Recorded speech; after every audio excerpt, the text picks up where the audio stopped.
happening? Well, there is, of course, soaring drugs prices in China, as you were saying there, Aaron. When you speak to doctors here, they'll say that a big chunk of their salary is made up by selling pharmaceuticals, and obviously some pharmaceutical companies offer more money than other pharmaceutical companies. Hospital administrators are also involved. Why are the authorities doing this?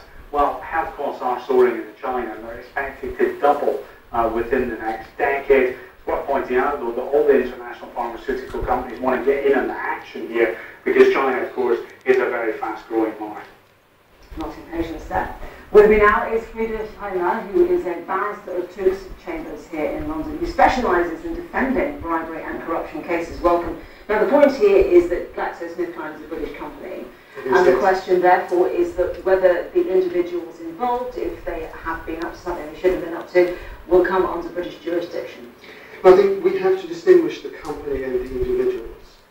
First of all, there doesn't seem to be, of course we don't know, any indication that any offence was committed within the jurisdiction of the UK. Therefore, individuals would only come within the jurisdiction if they have a close association. That means if they are either British citizens or if they are resident in the UK. That is as far as the individuals go. But at the moment, we're not talking about any crime being committed in Britain. We're only talking about the possibility of a crime in China. So how does it relate to British law? Well, due to several factors, including pressure from the OECD, the Bribery Act, the new legislation, has a very, very far reach. That means offences which have nothing to do with the UK, the people involved have nothing to do with the UK, as long as a company has a link to the UK, the company itself falls within the jurisdiction of the UK, and an individual, there needs to be an association as well. Therefore, for example, those of the senior executives who are British are potentially at risk of if, and of course we don't know yet, it is an investigation. An investigation, of course, only means that there is suspicion of crime. There's no proof that any crime has been committed. But if crime has been committed, and if senior executives who, for example, are British, are involved, then potentially they fall within the jurisdiction of the UK and could be prosecuted by the Sales Court Office. Thank you very much indeed for this.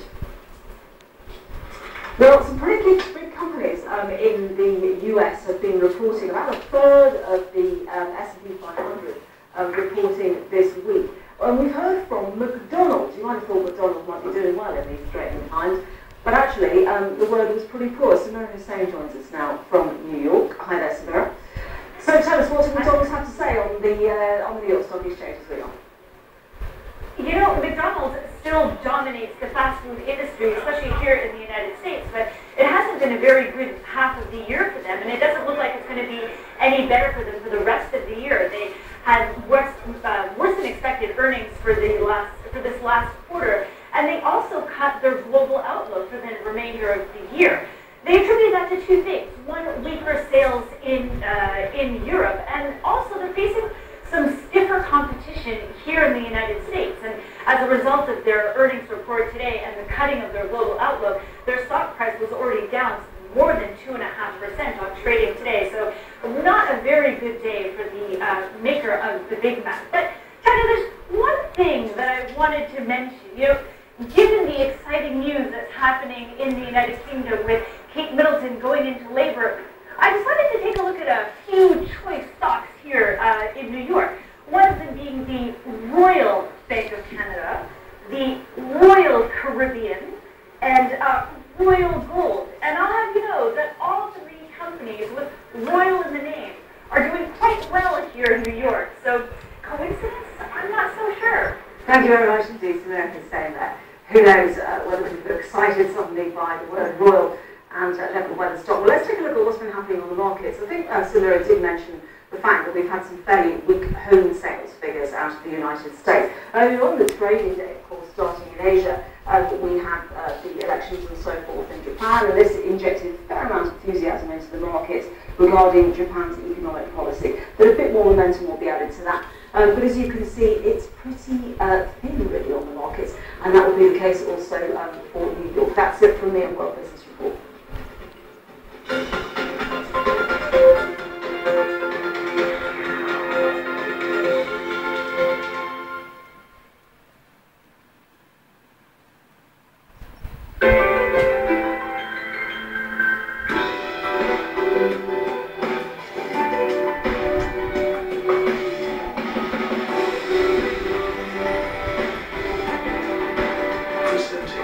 new St. Young Brixton by Mahindra. Indulge yourself. For an in-depth, on-the-pulse analysis with a global perspective, join me, Yogita Lemay, on India Business Report every Sunday as we bring you the week's top economic stories right from the heart of India's financial capital, only on BBC World News.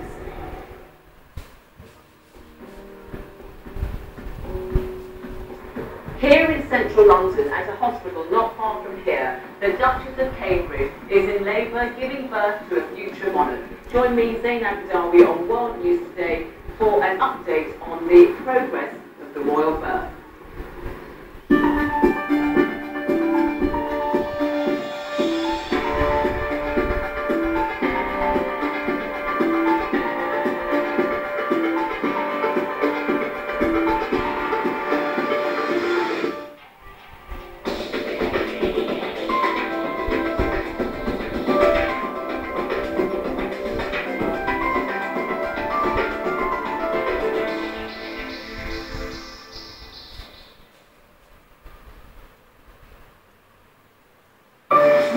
In the 21st century, wealth is changing hands and crossing continents.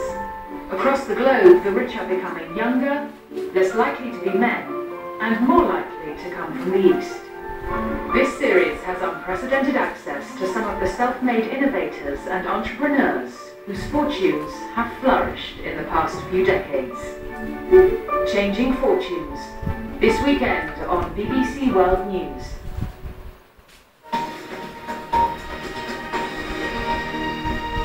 Now on BBC World News, Sport Today. Sport Today is sponsored by Hyundai.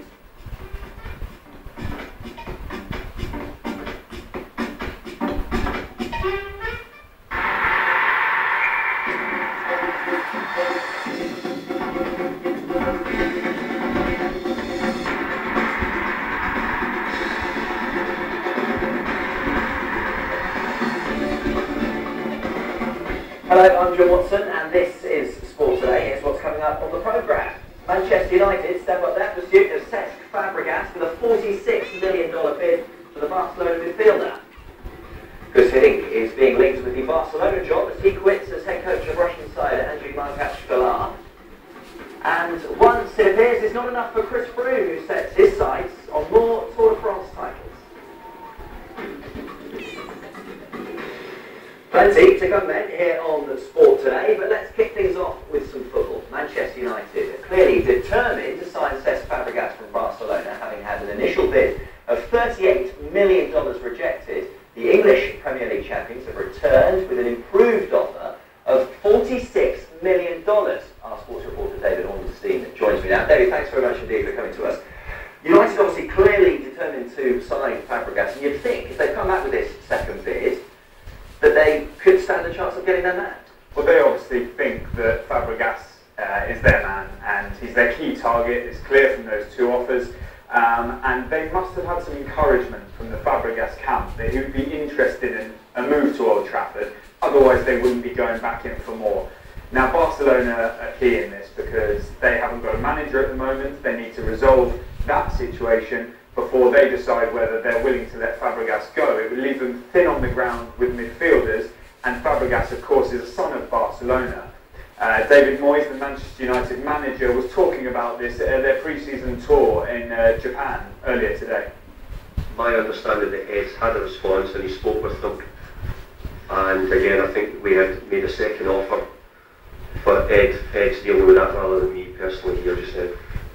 Yeah, I think a point does come, but I think when you're interested in good players, you want to give it every opportunity to materialise, and I'll do that. I'll try and hope that things can continue to try and move forward.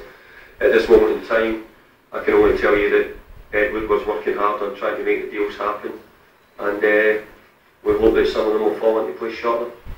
David Moyes there, hopeful a deal can be done. What can we take from the fact that Gus Hiddink has stepped down as head coach as Andriy Markach?